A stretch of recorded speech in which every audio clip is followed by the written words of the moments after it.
Let's roll. Hey, we are back with the Mutiny Moms podcast, and we're so excited for our guest today. We'll get into all the things about who he is and what he does and all the things that these two agronomists know. I will mentor them today in their agronomy knowledge. Yes, that's what we're here for. So, actually, though, Jirma, introduce yourself outside of work. This is really hard. Tell us about who you are that has nothing to do about your day job. Wow, I don't think I've ever introduced myself, but I know. You're on the nothing spot. related Welcome to to the Mock my career. Podcast. Tell us about your greatest fears and life goals. Greatest. No, grew up in southern Indiana on a small row crop hog farm, grew tobacco, so I've just been around agriculture all my life. One of my earliest memories at the farm was riding on the fender of an 856 International, putting the hay out to the cows. And I always used to love just when we drove through the mud. Yeah. And so just have kind of have been instilled, that working kind of mindset, be on farm my entire life, be on the fields with my dad. Used to build houses, or still built houses. Really? Started in kind of concrete, so he had a crew of Mexicans, and I still remember being out in the fields with his crew Mexicans, and they grab the tobacco worms off, and they try to put them on you, and they start laughing. Oh, So yeah. just had those early Yes. memories. So grew up there on a small farm, so that working again, it was instilled in me from an early age, and that's just kind of again grown into my career. And then as I went to college undergrad and played football in undergrad, and then Where'd you go? Franklin College is a private school south of Indianapolis. Okay. Yeah. And you played football during college. Played D3 football in I college. think I knew that about you. Yep. Okay. You D3 football, you kind of have to love it to play it because they don't give money and that. Right. So What was your favorite? Sounds like farming on college. yeah, I would say the friendships, people, that you spent a lot of time with those guys. It made it really hard, school part really hard. Yeah. It was basically football was a job, but then you also still had to be decent at school as well, so Sure. that made it really hard. But if I look back, that really helped develop me as a person and who I am today. So I wouldn't, if I would had to go back and do it over again, I would absolutely do it over again. It was interesting, my freshman year. Football's changed a lot. We used to do 3-a-days back then. Yeah. And it went from my freshman year to senior year. It was like, well, now it's too hot and you can't have contact and hit too hard. And it was like, well, maybe you can only practice once a day for 2.5 hours and it can't be above 90 degrees. So it was funny how things change over time. For sure. So you have a twin brother. Did he play football too? We both went to college, Franklin College. We both were business management, finance majors. Okay. Both played defense. Oh my gosh, that's adorable. Yeah. It is. That's so cute. And we're identical. If I walked out, he sat here, you'd have a hard time. Yeah. Like you and I officially met in person for the first time because I know your twin brother, and we were in a meeting, and I was like, all right, dang, Lucas, don't say hi to me. And I think I looked at you, I go, hey, Lucas, and you go, Kirby, I'm Jeremiah. And I was like, oh, Beth. Yeah. So Lucas, you're forgiven. It happened that San Antonio just got over last week, and our VP of marketing walked past my brother on the sidewalk, and she texted us, goes, wow, you were rude this morning. I was like, no, sorry, you must have called me on the wrong day, but it was my brother. That's so funny. Yeah. And he probably gets it back too. So I bet y'all played so many tricks as kids. We did. We changed classes in second grade, and teacher didn't know it all, but the kids knew. So of course. The last time we tried that, it honestly makes me nervous. Yeah, wait.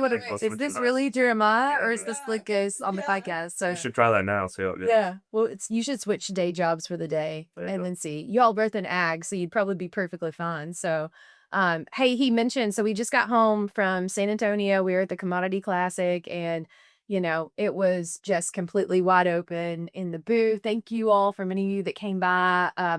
And that's why we wanted to have Jeremiah on, because we're so excited about this new partnership with Advanced Agrilytics at Mutiny. And we had a lot of folks coming by the booth, but there's several that weren't able to come to the Classic or weren't able to come to some of the grower meetings. So tell our audience that are listening a little bit more about who is Advanced Agrilytics, more about the company. Yep. Yeah. Yep. So Advanced Agrilytics, we started, I think, in 2015, legitimately. 3 founders of Advanced Agrilytics came from Monsanto back in the day. Kessberg, Aaron Galt, and John Frigian. They worked on the field scripts back in the day, which kind of is what FieldView, I guess, turned into. And They decided to leave. Aaron Galt left in 2013. John and Kess left in 2014, and then we incorporated in 2015. And it's really advanced agrolytics is really looking at a holistic systems approach of agronomy. You know, understanding environment and then how the environment at a sub-acre level affects mechanism, and then how do we provide some type of spatial application, whether that be dry fertilizer, a foliar, liquid, biological, whatever that is, to then address the negative effect of that environment on that mechanism to the crop. And so we do that holistically all the way, you know, foundation of fertility, seeding rate, hybrid placement, nitrogen rate, and then we have a data analytics tool that we really look at, you know, what decisions we made in the past, then how do we need to tweak that moving forward in the future. So it's so unique. I've really loved doing the deep dives with your team and seeing how you guys work through farmers programs. Tell me a little bit more about the environmental aspect, because I think this is the most unique thing compared to anybody else in the industry. Yep. So when I say environment and mechanism, so environment may be a lower water holding capacity environment, lower organic matter, CEC, high slope, higher in relative elevation, maybe that third quartile, fourth quartile. And then how does that environment affect a mechanism such as diffusion? So diffusion being the main pathway for nutrients to get to the plant. And historically in ag, you know, let's just talk about spreading fertilizer. I don't care if it's dry, liquid, manure, whatever that is. Diffusion is highly affected by water. And so most of the time, if you think about most of your fields across, you know, any field that you farm today, you know, it's raining here in Owensboro today. As that rain is falling, is it equally distributed across the field? Absolutely not. Right. It never is. And if we know that water flow is inconsistent across the field, and we know that affects diffusion rates, then why are we fertilizing to the same critical level across the field? It's mind blowing. It's mind blowing. So, you know, that's one place that we're really different on when we talk about fertility is we have spatial critical levels that we're fertilizing to optimum critical level differently by grid cell based upon, you know, water holding capacity, slope, derivatives of elevation, all of those things to really drive to what's the most efficient critical level. And then once we get there, there's no incremental return to go above and beyond that. Right. And this is different from I guess, the old school way of looking at it. So the critical level is set, the universities and the state set those levels, and then it's flat for the entire field. And so I remember sitting through the first meeting with you guys, and you showed a very flat field. I think it was in Iowa or Illinois, and it was pancake flat. And you put up these spatial I don't know what you call it, but you put it up there and you were like, okay, look at the differences. And SWI probably soil wetness index. Yes. It was mind-blowing, because some people, I think, they're like, okay, well, I farm flat fields, this doesn't apply to me. Sure. But it applies to everybody. Correct. It could be 2 inches difference in elevation or 10 feet. It's all, you know, water's going to, unless it truly is, maybe it's been land leveled and it's perfectly flat, which the odds of that are very, very close to zero. That water's going somewhere, and it's important to know where it's going and where it's leaving from. Yeah, and this affects nitrogen a lot too, right? Mass flow, correct. So how do you guys typically help a farmer when, let's say, they're getting started in the first year, you get this all set up? What are some of the first steps that you guys want to take to help them walk through? Because it can be a really complicated program. Correct. I think the initial is the fertility side of things, especially today with the input prices. You know, now we have the war in Iran. I know urea increased 18% just this morning. So if you don't have your fertilizer, if you don't have anything prepaid, which, you know, I don't, so we tend to just time everything perfectly at home, things are going to continue to increase even worse than what they are now. And that's a problem. So if we don't, you know, a lot of the talk today in ag is, well, we need to be as efficient as possible with our input dollars. Well, what is that? I mean, we know what that means, but how are you going to do it? It's really hard to. How are you going to measure it? Somebody explain to me how you're measuring that, how you're going to make that decision to cut back on fertilizer, and know that that's the right thing to do. So, generally, that's where we start on the fertility side, and then really nitrogen is a little bit later in the process. Okay. But if we understand where water is or isn't in the field, we can understand maybe nitrogen contribution through mineralization of organic matter. So we can input that into our total nitrogen recommendation, which helps us be more efficient with our NUE across the field.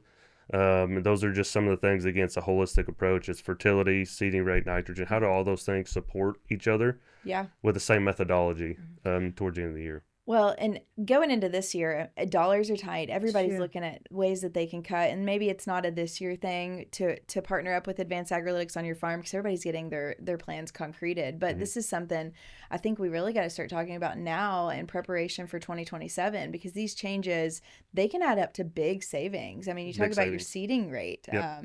Yeah, what are some of those? Because this year at Mutiny, our big theme has been over and how do we make the math in all conversations. So for you guys, like any specific examples that stand out where you're Absolutely. like, we started working with this farm. Here is how the math Yep. just by partnering maybe in this one area. What I've been using on a lot of the Mutiny dealer meetings that I've been through the past 3 or 4 months, we have a data analytics report called an enterprise report. And it's really, we can take yield and attach it to any of the spatial data that we have. Yield by hybrid, by anything, slope, fertility. One thing that I've been using is yield by fertility. So we can take your yield data points, and then we can take your soil data points, and then divide them into critical level buckets. So are they, on potassium? Is potassium 40 ppm below critical level?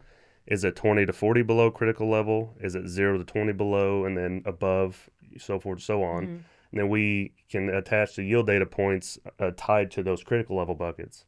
And what we found is generally when you are obviously 40 ppm below critical level, you see this good stair step up in yield as you approach critical level from 40 ppm under to 0. And then once you get to critical level, generally it's a flat kind of tabletop. So one thing that I use that for is, well, hey, if you're already variable rating, there's still some things we can talk about on critical level.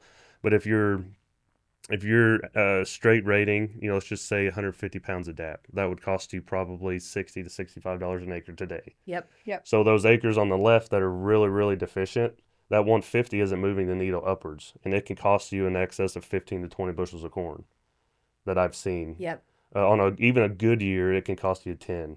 On a really dry year, that really starts to stretch out. So Sure. you can take that loss of, let's just say 15 bushels times 450 corn.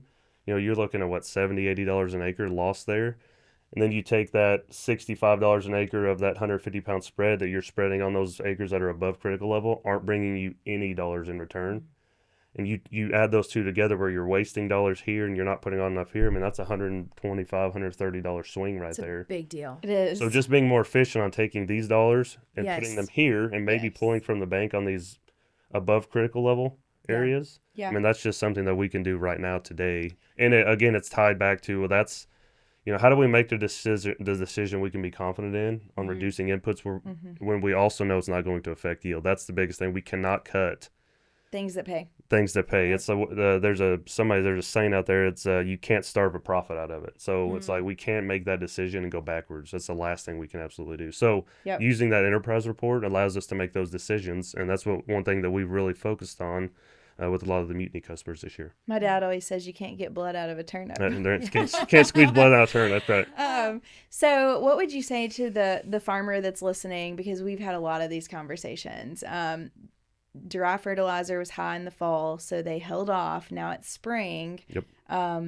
What decisions can someone make going into the spring as far as P&K goes to be successful for this year? So I think it's just, again, understanding where you can and can't spread, I think. And then there's these products, like Mutiny products that we can use that make the nutrients in the ground we already have more efficient and, let's say, release at an increased rate, whereas before they maybe wouldn't. To be more efficient, it's like maybe we do that for a few years just to get through. Sure. That's one thing at home we're talking, I talked to my brother this morning, my dad this morning, on what are we going to do? We haven't booked any fertilizer. Potash right now is $470. We paid $400 a ton last year. Urea is $625. We paid $425 last year. So everything is. It's going I'm sitting here thinking, well, I thought commodity prices keep going down. I thought we were in a better position than last year, and we're in a worse position. So what do we have to do to just get through to make sure we don't go backwards is really an important piece. Yeah. Well, I've started using ChatGPT. Kirby put me onto this, 6 to 9 months ago. So actually, we did a bunch of grid sampling this fall, and I've worked with Jeremiah. We're going to get in a little bit. Don't let us forget to get to the Section 180. Yeah. Kirby and I both have worked with Jeremiah on this. It was very easy, and I'm looking forward to the tax credit that I'm going to see. Same. But we did all of our corn that's going in, all of our ground that's going into corn, we grid sampled, if I can get my words out. And what I wanted to do, because DAP prices were so high this fall, we forewent the DAP. We did spread our potash according to our soil fertility. And what I had Chat help me do is I took all of my grid samples, which we did 2.5 acre grids across, 1,600 acres. I pulled it all into Chat, and every field has a summary page. It has the max, the min, and the average. So I pulled it in and I said, okay, if my CC is below 10 and my parts per million of phosphorus is below 40 to 50, flag it. And so it flagged all the fields that met that criteria, and it pulled it over to the side. And those are the fields I'm going to address with my 2x2 phosphorus needs. So that's what we're going to do for this year, just to get us through. It's probably a fourth or a fifth of the cost of doing some of this dry. Now, is that a long-term play? We're going to keep working with Advanced to kind of work through some of this stuff. We've got a lot of trial ideas in our head, so they're going to help us through some of this stuff. But you guys are on thousands of acres. So tell me a little bit about the years that y'all have been doing some of this and how many acres. And I want to hear, too, you can lead into the building a bigger plant. I love that data, and I think it'd be really good to share. So we're on roughly a little over 2 million acres on the Grow Direct business. That's, we have an agronomist that works straight at the farm gate. And then we recently set up really, I would say, one other business unit now that's a licensing managed service. And that's really selling the platform at a discounted cost to larger farms, co-ops, retailers, and then even, on-farm agronomists or independent agronomists. At a discounted rate, allow them to put a margin on top of it and then sell it to their customers. And that's ultimately, we just want our platform out there. There are less and less platforms out there today for really just for precision ag in general. Especially independent. And independence. I mean, Ag Studio is gone. Granular's gone. You really only have SMS and Field Analytics nowadays. Yep. And, frankly, SMS is limited to you being able to write your own algorithms. And Field Analytics really is just it's really just a dry fertilizer type recommendation. Yeah. Well, and then the user friendliness of those two programs are not, a lot of farmers, they like really easy to use. And that's what I think is really cool about y'all's program too. Yep. And then so, back to building a bigger plant. A lot of what we do is trying to build as big of a plant at V6 as possible. We have a graph somewhere. Basically, it shows plant mass at V6 tied to yield. And that's highly correlated. The bigger plant you have at V6, the more consistent the yield is and the higher the yield is overall. You may ask yourself, well, why is that happening? We tie it to sucrose in the plant, that sugar or energy source in the plant. At V6, generally that correlates to a higher sucrose level at R1. And then once you get into those reproductive stages, how does that plant utilize that sucrose or that, let's just say, that reserve gas tank? So when you hit a 10-day period of dry weather, where's that plant going to go? There aren't, you have no diffusion to the roots. You have no mass flow. Nothing's coming to the plant because it's dry. So the more sucrose we can get built, at a higher concentration of sucrose, so that brie level, but then overall volume, how many more days can we get into that stress period using what we've built in the stock before we start pulling from the ear? That's what it's all about. Did you ever have one of those big red three-wheelers? It had the reserve gas tank. As you were telling your story, that's what I was thinking in my brain. Like, I would run out, me and my brother would be out riding four-wheelers and three-wheelers, and we'd run out and you'd click on the reserve and you're like, yes, that's it. That's it. Well, and I related to, again, back to all these decisions we need to make today.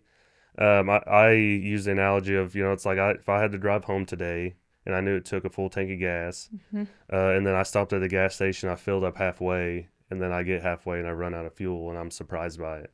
Sure. Like, that's kind of been the mindset kind of recently. And it's like, we shouldn't be surprised with some of the decisions we're making. The outcomes that we get. Correct. Yeah. Well, and I think about just the mom metaphor too of how do we fortify the plant? It's as moms, as parents, we were all talking before we got started here of having younger children.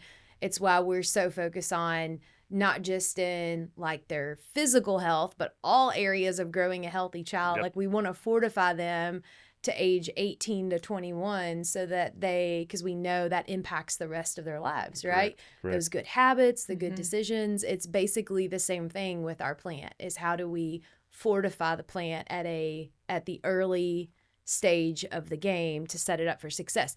Does it mean that nothing will ever go wrong later? No. Right? Right. We're all in our 30s now. We're like, yeah, things Right. can go wrong. Well, But to that yeah. point, I think what it puts us in a position to do. So how do we increase sucrose at V6? Well, I mean, it's from the beginning, correct planting in the right conditions, Right. having the planter set, having a good in-furrow program, like a Mutiny Liquid Litter 2.0, and having that fungicide. One thing that we've learned early on with the fungicide is that helps increase sucrose in the plant. Yeah. It's just Mhm. kind of a That stress plant isn't mitigation tool. stressed, so yeah. That's correct. Yep.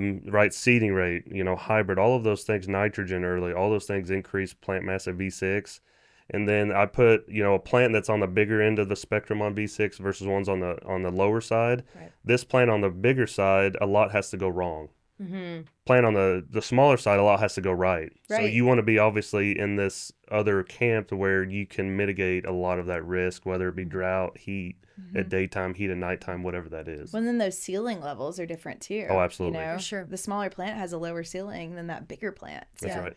And it goes back to, we've talked about tissue sampling on this podcast Yeah. already. How can we increase early phosphorus numbers as quickly as possible? Mhm. That's going to help set us up for success. That's why. Yeah. And I'm sure you guys can hear by now the knowledge, the expertise that the advanced team, like I think about when we have just sat down with visits with your all's teams and what you all bring through terraframing to the farm gate is so needed, impressive.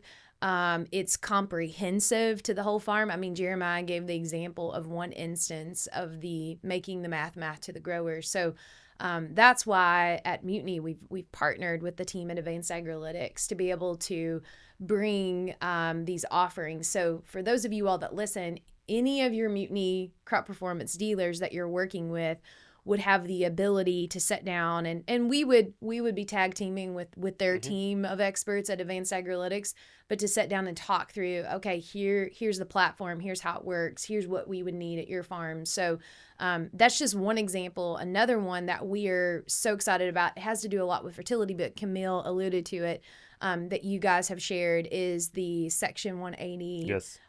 Tax component. So why don't you talk about that, what that is, why that's important at the farm gate, Yep.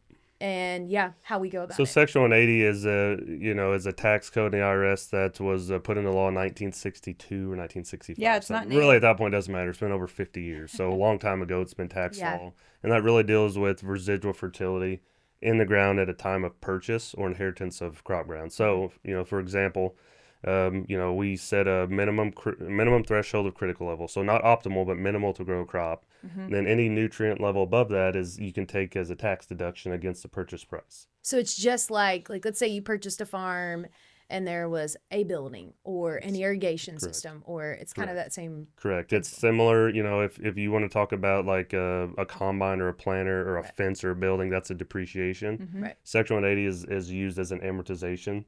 So you go back in time, you grab that expense, and then you can amortize that expense over time, over a max of 7 years. You could use it all in the year you take it, or you can straight line it. Really, it just depends on how you and your CPA want to use it. But we are in the business of running those reports. The average deduction has been around $1,200 to $1,500 an It's acre. a big deal. Yeah, it's huge. So if you took that, say you owned 1,000 acres, you took you had a $1,500 tax deduction. That's $1.5 million. Just multiply that times your tax bracket.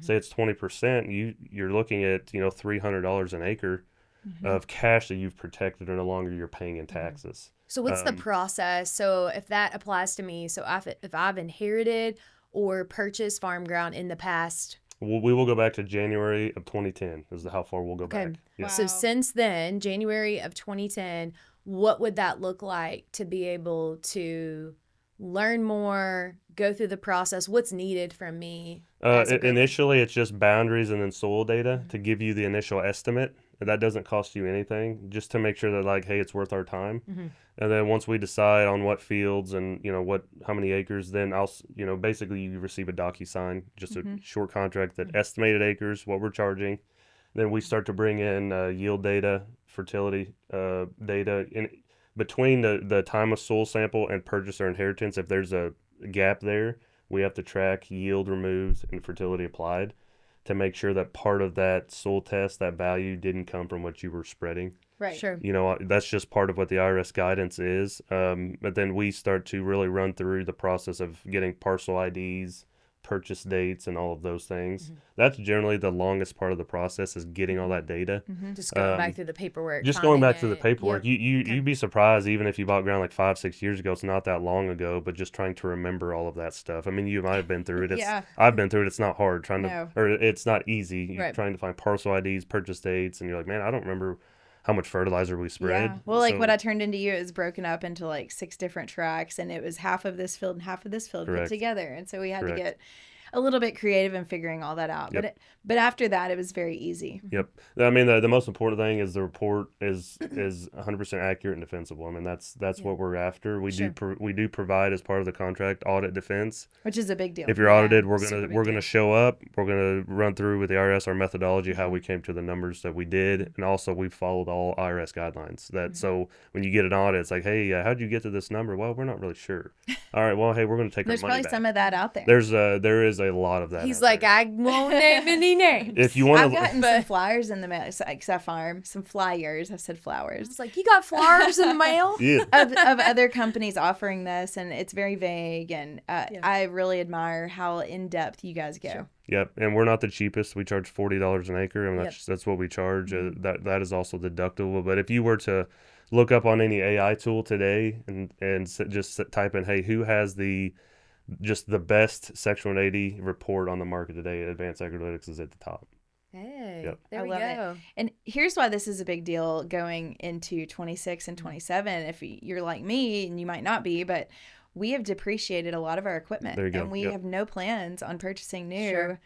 As long as nothing breaks. We There have you no go. plans. And so we're going to need some more tax deduction. So this is something we can take and we can spread out over the next 5 to 7 years to help us offset some of that. Bingo. It's crazy beneficial. Yeah. And you may be asking yourself out there, why is this just now kind of taking hold? If it's been tax law since the 60s? And I really tell everybody 2 things. Well, one is that, historically land prices weren't that high, inputs weren't that high. So there just wasn't a lot of dollars there to make it matter, really. Right. And then, if you want to talk about CPAs, there just wasn't a lot of experience or companies out there that had a methodology and a process Sure. to support a report that made a CPA comfortable to use it. Yeah. And that's, kind of where we are at today, that CPA is still a little bit hesitant because there's just not a lot out there of experience. Well, I asked a couple different CPAs about this, and they're like, well, we typically we already write off the fertilizer, so we're already doing that. And they just are uninformed about what this is. So Right. go a little bit deeper. So if we're already writing off our fertilizer, what exactly is this doing? Yep. So, I get that from CPAs a lot. Well, you and I both farm. We obviously expense the fertilizer we spread every year. That's what a CPA is talking about. Well, we've already taken the expense of the fertilizer applied every year since we've been farming this. And if we've been farming it before we bought it, does that count? And I always say absolutely. It's a totally separate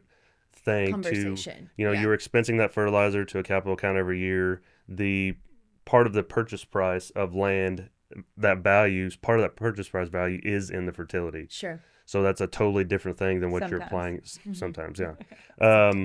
So that's a totally different process. You can absolutely be farming it before you buy it and take the deduction, and you Sure. can absolutely use the Section 180 deduction even if you've already capitalized the expense of prior years of fertility. So this, for those of you that were at Commodity Classic, Jeremiah and some folks from the team were hanging out in the booth because so many folks have been interested to learn more. And I think the other part is, to Camille, to your point, is just the gift of things like social media and podcasts. So now it's like, hey, if I didn't hear about it from my CPA, like in a face-to-face conversation, but then now there's so many other resources and tools. And this is just another thing that we want to bring to the growers that we work with, especially going into 2026. So that would be our ask, to reach out to your Mutiny dealer. You can always go on our website, mutinyag.com, and then there's a section where you can type in your zip code and it'll take you directly to somebody.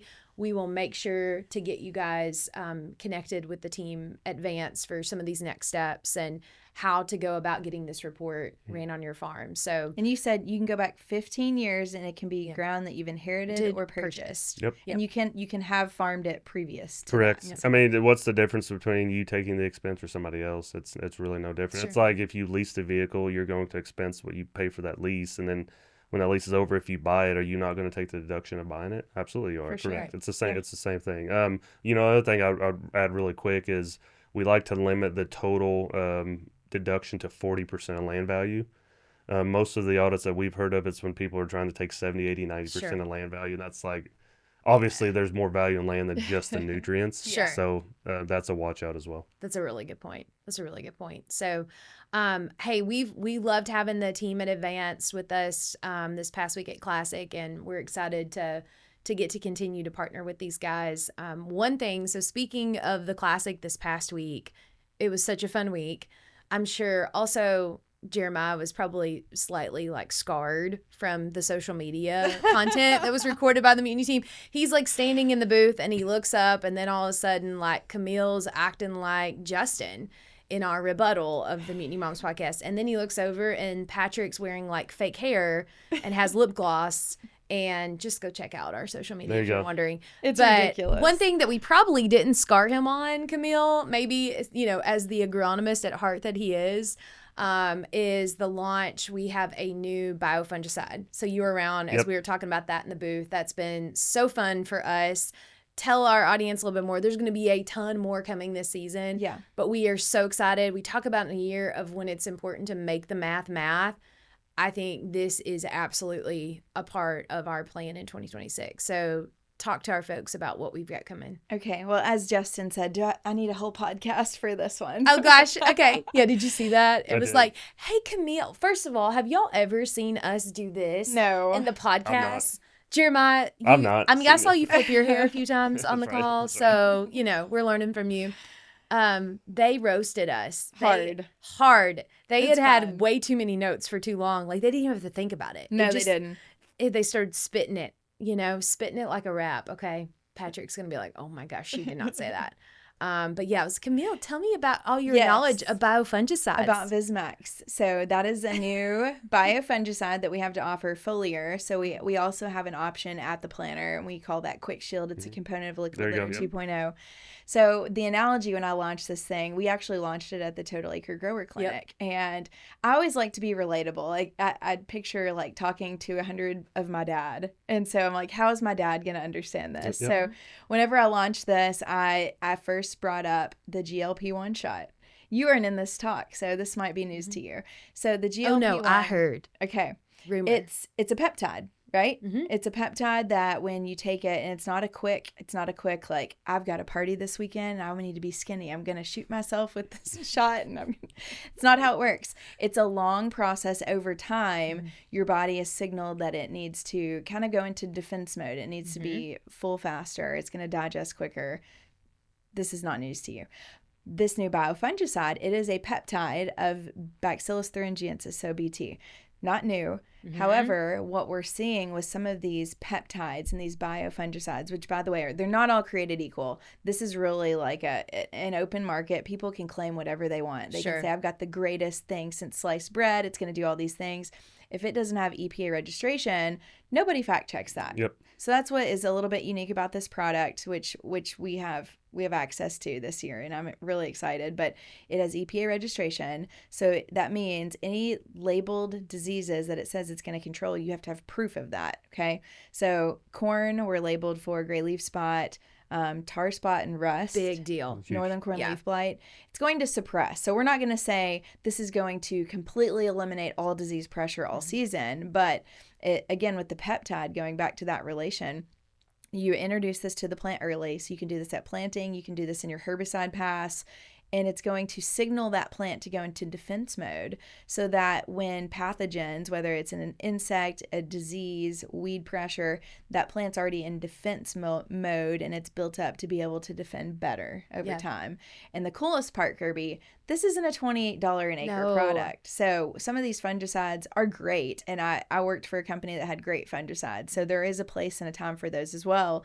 But when we can do something that is less costly early, get that plant into defense mode early. That way when That's the what Jeremiah was talking about earlier. Absolutely. Yeah. Absolutely. We might be able to do a little bit less premium product at our VTR1 pass or at our R3 pass in soybeans. So sure. And I'm it's really a free excited. ride concept too, right? Like as far put it as in with your herbicide early. We got to go across the field anyways, or we better be going across the field anyways. So again, it's going to be, I think, a game-changing product, and something we're just starting to open the book on is a new technology in agriculture. Yeah, we're so excited. So talk to your Mutiny sales rep or your local dealer.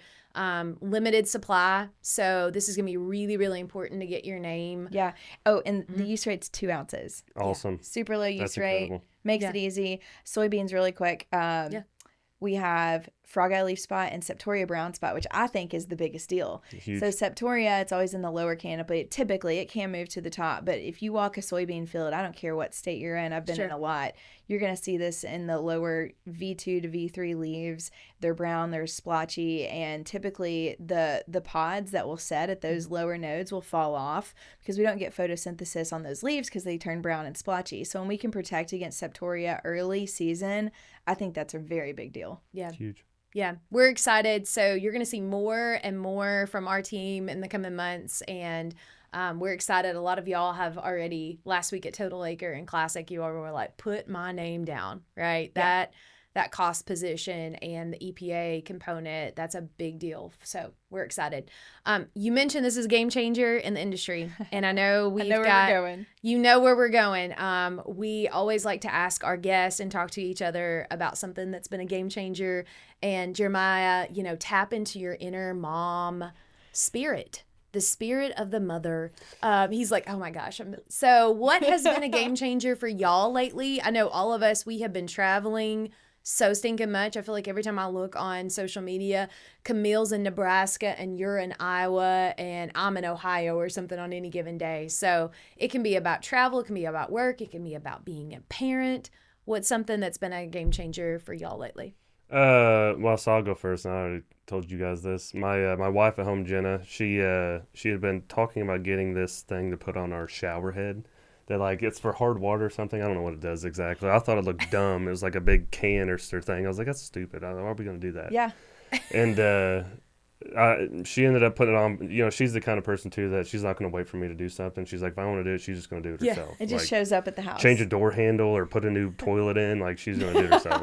I love it so kidding. much. So you come home any given day and she's got a toolbox out and everything, and you're like, all right. That's right. Let's see what happened. Right. Whole I love house it. is painted. Anyways, she decided to do that one day in our master shower, and she put it on and found in our shower head there's a little O-ring that's kind of a pressure regulator. Took it out, and our shower, I had been mad since we moved in that house about a year ago. I never liked our shower because it felt like it was like a mist anytime you took it. You're just cold. Pressure's not very good. So she puts that on. We turn the shower on. It's like a fire hose out of there. And so now I love it. I'm like, this is the greatest idea ever. So I guess, sometimes I just need to listen more to my wife. I think. Yeah. That's the game changer. Going back to this Listen to your canister component. So we actually were talking about this right before the show for the listeners. And this is something that we got to conversing on. He's like, oh, we did this. So we've talked about our product Modify and water conditioning your water for your spray applications and how big of a deal we see with product efficacy. But why have we not connected the dots to our houses? Absolutely. That's the same water we're using on the farm. We're using it to shower with. And so I recently, just last week, I got one of these same things. And I was telling you guys. Y'all have peer pressure. I've been Did you notice our glow this morning?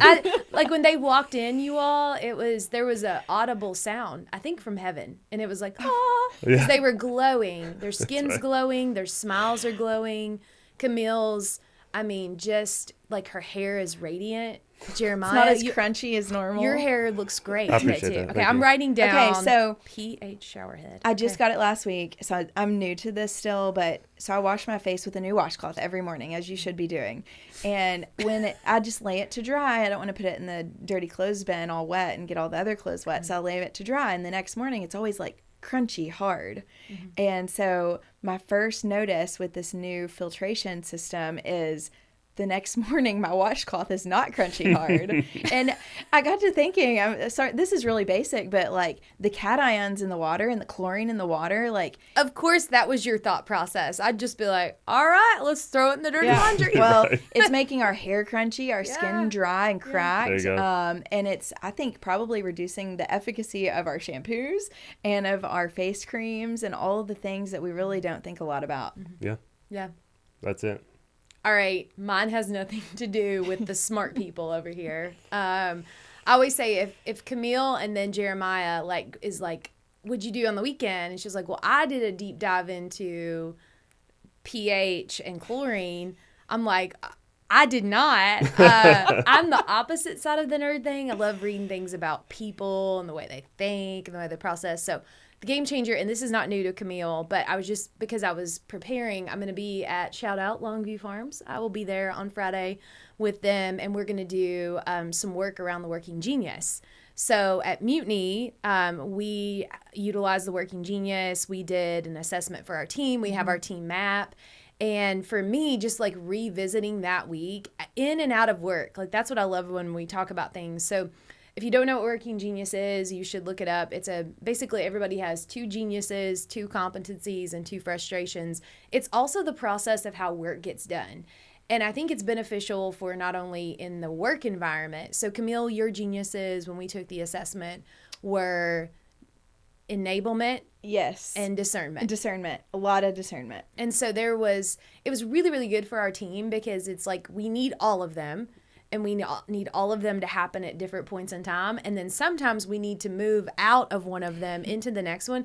And what I love about it is it just gives you the language for it. And it's also really great, like with your spouse, to be like, okay, this is your genius and this is my genius and this is where we have gaps. So this is probably where we could drop the ball and stuff, you know? So yes, you have a lot of tenacity and I have like none. So we all complement each other. It's We like, do. I love our team too, because we talk about like, we're not going to be good at all the things, but let's be really, really good at the ones we are. And so just revisiting, like, I know I've been trading texts with some of the Longview team members because they'll find out they're 2 geniuses. And so like when you have your 2 geniuses, it's like a pairing that has like a name for it and a description. So it's been really fun because they're like, I'm an I and a T. And I'll be like, oh, this is what and they're like, how did you know? You know, I'm like, this is what makes you really happy. And this is what makes you really mad. And they were like, Kirby, have you been stalking my text messages? So that would be my game changer. I think it's a great tool for in work and outside of work. And I love talking about that with different farming operations too, because